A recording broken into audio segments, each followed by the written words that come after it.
So if you were dealing with exchange rates a lot these days, so would you hedge the current GBP rate against the rest of the currencies? Or would you wait for, let's say, 11th of December and see how it goes? Or would you not do anything whatsoever in 6 months or so? Yeah, it's a loaded question. There's no one from the media here, is there? If you wait till the 11th of December, it's too late, because the markets will have taken account of the probability of it going wrong by then. I would, to give you a very economist answer, and hopefully you can all hear me without the microphone, I would partially hedge.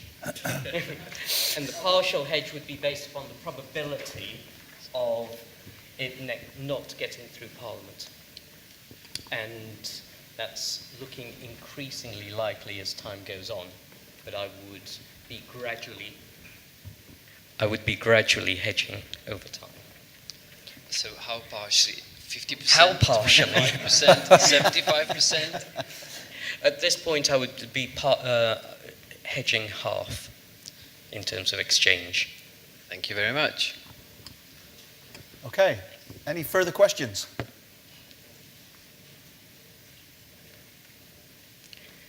I'm just impressed no one's bothered to ask me, so what happens if we don't have a deal in terms of the forecasts?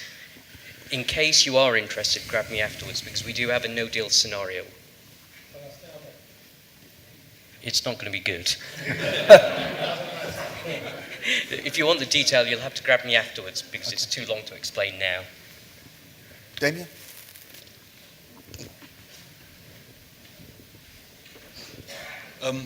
It's a question for Martin. Is not being sustainable now a risk for manufacturers? Sorry, if I could repeat the question. Is not being sustainable a risk now? That's just such an amazing question. Do you mean, as we are now, doing nothing, like ignoring SDGs? It's not only a risk, it's actually happening now. I mean, what do you think this crazy weather is that we're having? What do you think of this migration that's happening across the world? As the southern hemisphere is already starting to migrate to the northern hemisphere, that's a direct result of the injustices that we've created around the world.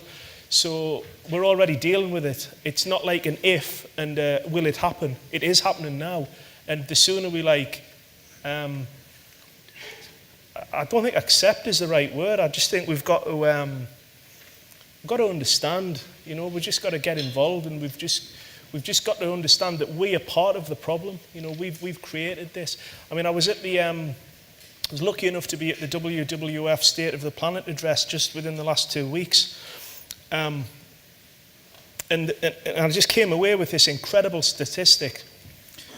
Planet Earth has changed more in the last 50 years than it has in the previous 10,000 years. And this is a direct result of what's happened in the sort of second half of the 20th century, from around about 1950. We are sitting at a point now where what we do right now in the next 50 years will determine the state of planet Earth for the next 10,000 years. We're at this crux point.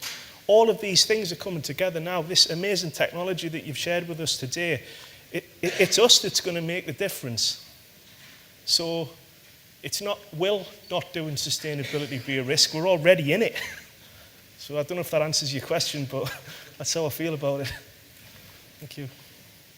Thank you, Damien. In the interest of time, I'd really like to sort of bring this to a close if I can. So please put your hands together for your speakers.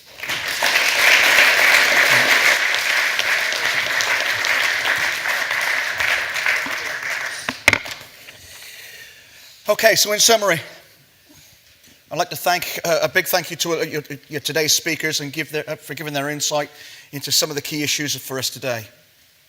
I hope all present here today can take some of this knowledge back to your businesses and use it to good effect.